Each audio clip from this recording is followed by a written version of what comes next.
जो करेगा जात की बात उसको कस के मारूंगा लात। पर हमारे समाज में से अगर इंजीनियर, डॉक्टर, वकील, आईएएस, आईपीएस ऑफिसर बनेंगे तो ही समाज का विकास होगा।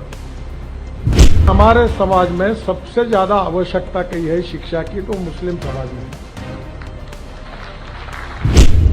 आज डॉक्टर अब्दुल कलाम साहब जब न्यूक्लियर साइंटिस्ट बने और उन्होंने ऐसा काम किया कि आज डॉक्टर कलाम साहब का नाम हमारे देश में नहीं विश्व में सबके पास पहुंचा है। कोई भी व्यक्ति उसकी जात, पंथ, धर्म, भाषा और सेक्स से बड़ा नहीं होता, उसके गुणों से बड़ा होता है। मैं जब महाराष्ट्र में एमएलए था तो मुझे भी एक इंजीनियरिंग कॉलेज मिला और मुझे मिला हुआ इंजीनियरिंग कॉलेज मैंने नागपुर के अंजुमन इस्लाम को दिया। तो मुझे पूछा कि इनको क्यों दिया, तो मैंने कहा हमारे समाज में सबसे ज्यादा आवश्यकता कही है शिक्षा की तो मुस्लिम समाज में है। दुर्भाग्यवश यह है कि 5 ही धंधे समाज में लोकप्रिय है: चाय की टपरी, पान ठेला, कबाड़ी का दुकान, ट्रक ड्राइवर और क्लीनर।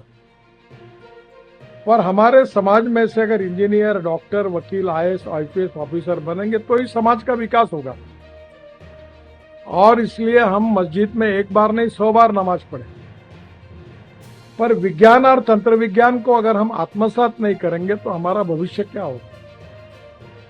आज डॉक्टर अब्दुल कलाम साहब जब न्यूक्लियर साइंटिस्ट बने और उन्होंने ऐसा काम किया कि आज डॉक्टर कलाम साहब का नाम हमारे देश में नहीं विश्व में सबके पास पहुंचा है।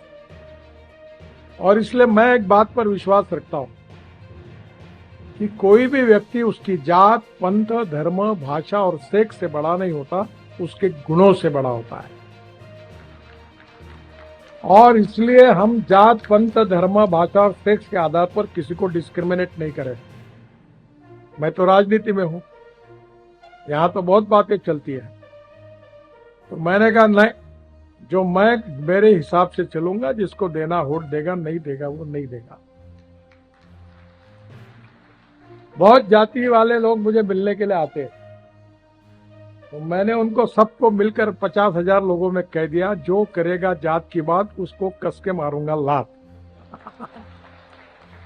तो मुझे मेरे मित्रों ने कहा कि ये कहकर तुमने बड़ा नुकसान किया है। मैंने जो होगा सो होगा, अगर चुनाव जीतता नहीं तो आदमी मरता थोड़ी है, मंत्री नहीं हुआ तो। पर मैं अपने उसूलों के साथ इस पर कायम रहूंगा और व्यक्तिगत जीवन में उसका आचरण करूंगा।